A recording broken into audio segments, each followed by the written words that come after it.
ready to go. On the Fan, New York Sports Radio. Mike's on, Mike's on. He'll get you the sports any way that he can. It's Mike Francesa on the Fan. Sports Radio 66 and 101.9 FM, WFAN. From the studios of WFAN, this is Mike's on, Francesa on the Fan on this Thursday, the 26th day of the month of October. Now, we could do an hour on last night's game because it was one of the crazier World Series games we've seen in a long time, and it sets up a good series.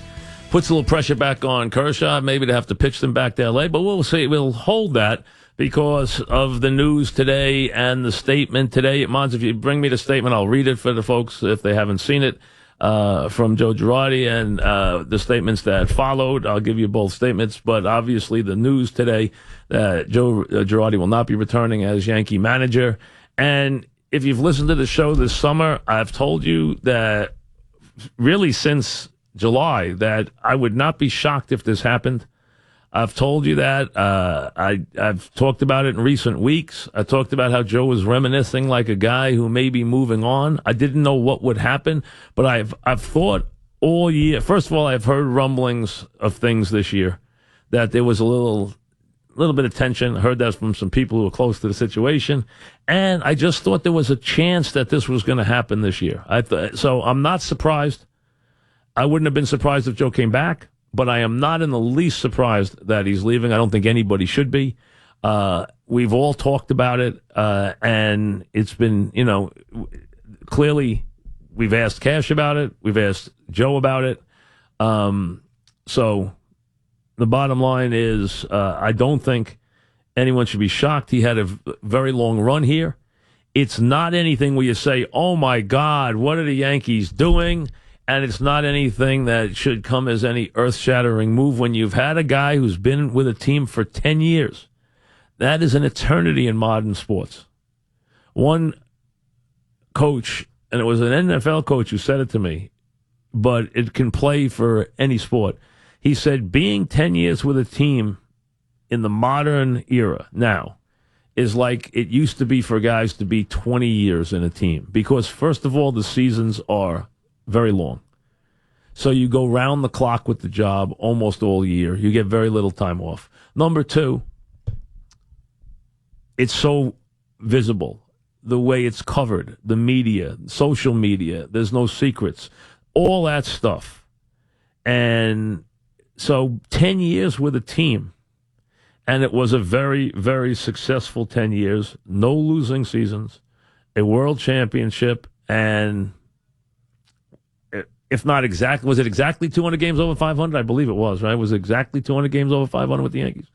Yeah, 9-10 and 7-10. So exactly 200 games over 500, which is a tremendous record. For the last 10 years, he has the number one winning percentage of any manager who's managed the last 10 years or more.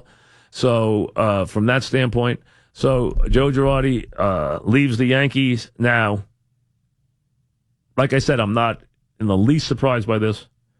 If Joe wants to work, he will work. He's a very, very good matchup with Washington if he wants to go there, and that's a very talented team.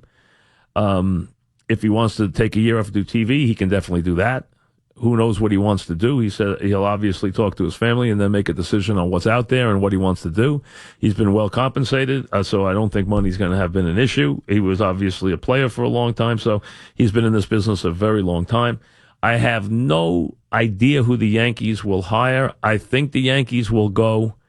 I don't think they'll go towards a Yankee. I think they will go towards someone who plays into the more modern era manager where, let's be honest, the Yankees have become like a lot of other teams where, and I tried to make this point a couple of times to people who were talking about something Joe was doing, and I said, hey, remember, these are organizational decisions now. The way this works, the general managers now have, and their analytics departments have become far more powerful, and they want tremendous input. And unless your name is Francona, or your name is Scioscia, or your name is Showalter, as a manager, you're going to be very limited in what you have in terms of input. I mean, a lot of teams, they want push-button managers. It's as simple as that. The front office, with the help of their analytics department, want to manage these teams. They want to make the line. They want to do everything they can. They not only want to make the lineup, they want to set the philosophy of how the team plays. We don't bunt. We do this. We don't do this.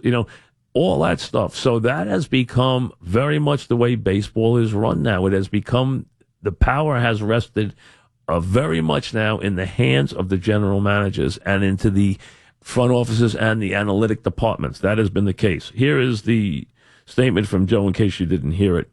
With a heavy heart, I come to you because the Yankees have decided not to bring me back. I'd like to thank the Steinbrenner family for believing in me and giving me this wonderful opportunity. I would like to thank Brian Cashman and his staff for hiring me and always trying to improve the team.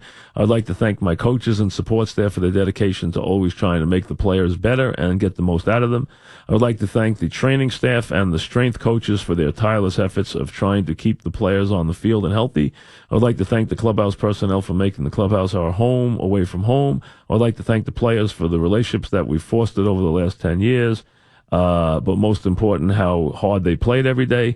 I would like to thank Damon Oppenheimer and his staff for their hard work in trying to find us the best players available in the draft. I would like to thank the minor league staff for developing these young players. I would like to thank Ben Tulibitz for making our travel easy and always taking care of our families. I would like to thank the media for always being fair with me and helping grow the game. I'd like to thank the fans for their great support. And we thank the fans, even though they obviously roughed them up a little bit in this last series.